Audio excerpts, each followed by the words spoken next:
সম্মানিত উপস্থিতি, আজকে আমাদের আন্তর্জাতিক মাতৃভাষা দিবস। বাংলাদেশের 1952 সাল।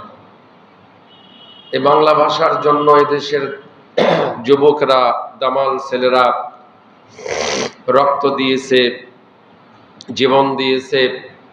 অনেক রক্তের ত্যাগের বিনিময়ে, প্রাণের বিনিময়ে আল্লাহ পাক আমাদের দেশের মাতৃভাষাকে, বাংলা ভাষা, আমাদের এই আজকের এই দিবসে 8ই ফাল্গুন, আমরা ইংরেজি বলবো না, আমরা বাংলাটাই বলবো।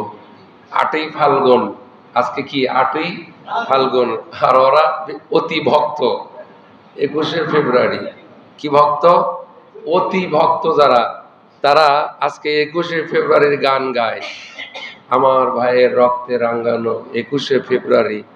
21শে ফেব্রুয়ারি না, 8ই ফাল্গুন। যে বাংলা ভাষার জন্য এত কষ্ট করলেন, আবার সেই বাংলা ভাষা না বলে ইংরেজি ভাষা বলতেছে। কি বলেন, ঠিক কিনা? এজন্য বলতে হবে 8ই ফাল্গুন, তাই না? তো এই দিবস আজকে আমাদের জুমার দিবসেই আল্লাহ পাক কবুল করে নিয়েছেন, তাই না? আমরা তাদের রুহের মাগফিরাতের জন্য সকালেও দোয়া করেছি। বাংলাদেশের যত কয়টা ইসলামী দল রয়েছে, সব কটা ইসলামী দলের আমির, খেলাফত আন্দোলনের আমির মামুনুল হক, উনি বিবৃতি দিয়েছেন।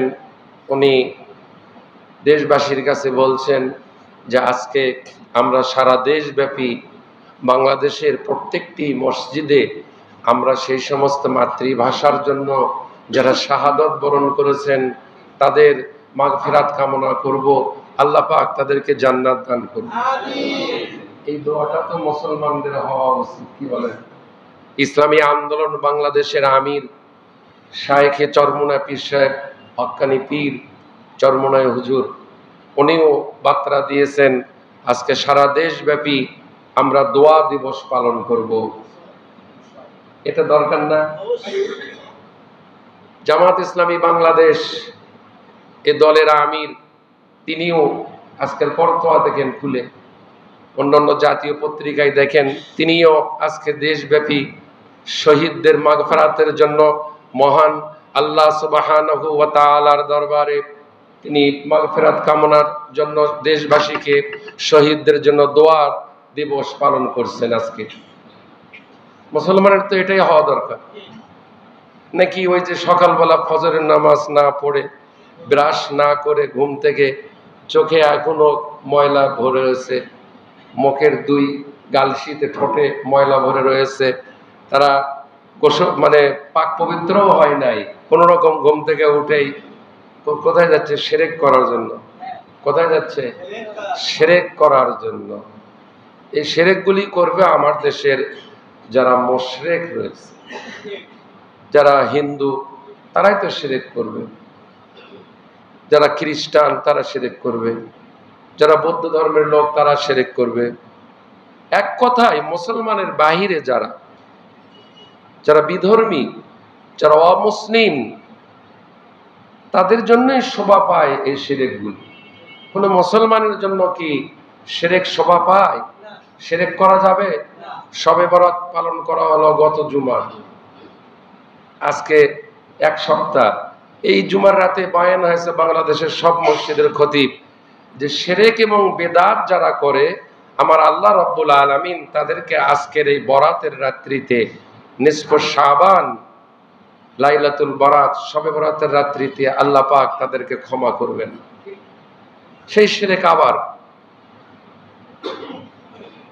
আমি সকালে অবশ্য বয়ান করছি একটু, সেটা হচ্ছে যে আল্লাহর এই ছোট্ট নগণ্য গোলামকে বেশ কয়েকবার আল্লাহ তার ঘরে নিয়েছেন, রসুলের রওজায় নিয়েছেন।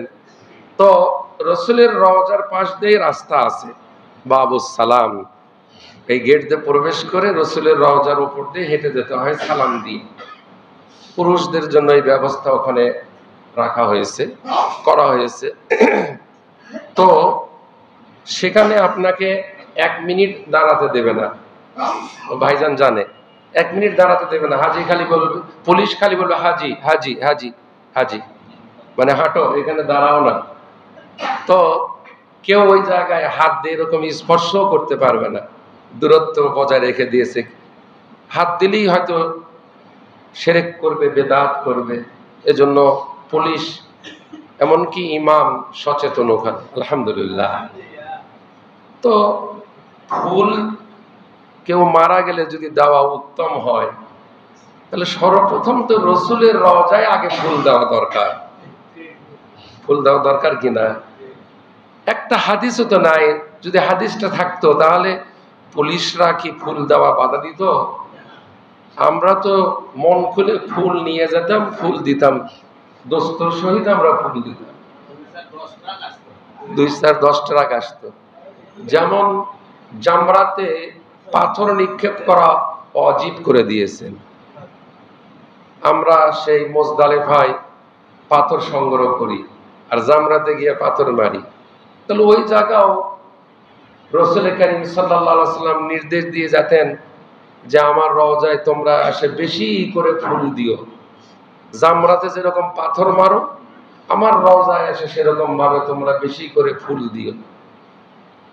এ পাগলদের চিকিৎসা করবেন কোথায়? এ পাগলদের চিকিৎসা কোথায় করবেন? যে পাগলগুলি ছুটছে শহীদ মিনার তৈরি করে সেখানে ফুল দেওয়ার জন্য, এগুলি সব পাগল, উম্মাত দেওয়ানা হয়ে গেছে। কোরআন কি ফুল দিতে তোমাকে বলছে ওই জায়গায়? রসুল কি বলছে? তো তুমি ওই জায়গায় ছুটছো ফুল দেওয়ার জন্য। আজকের বাংলাদেশের সব মসজিদের খতিবদের এই বায়ান করা দরকার, কিছু না হোক যারা ফুল দিতে গেছে খতিবের যে দায়িত্ব, সেই দায়িত্বটা অন্তপক্ষে পালন করা দরকার কিনা। কিন্তু অনেক খতিব বোবা থাকবে। কি থাকবে? বোবা। বোবা সূরা আনফালের 22 নম্বর এবং 55 নম্বর আয়াত, যারা হক কথা বলা থেকে বোবা হয়ে থাকবে, বোবা হবে, তারা বোবা হয়ে উঠবে। আর যারা হক কথা শুনবে না, যে অমুক জায়গাতে না হক কথা হয়, ওই জায়গায় যাওয়া যাবে না, ওরাও বোবা হয়ে উঠবে। কেন? ওরা এই হক কথা শুনবি না, কান্দে।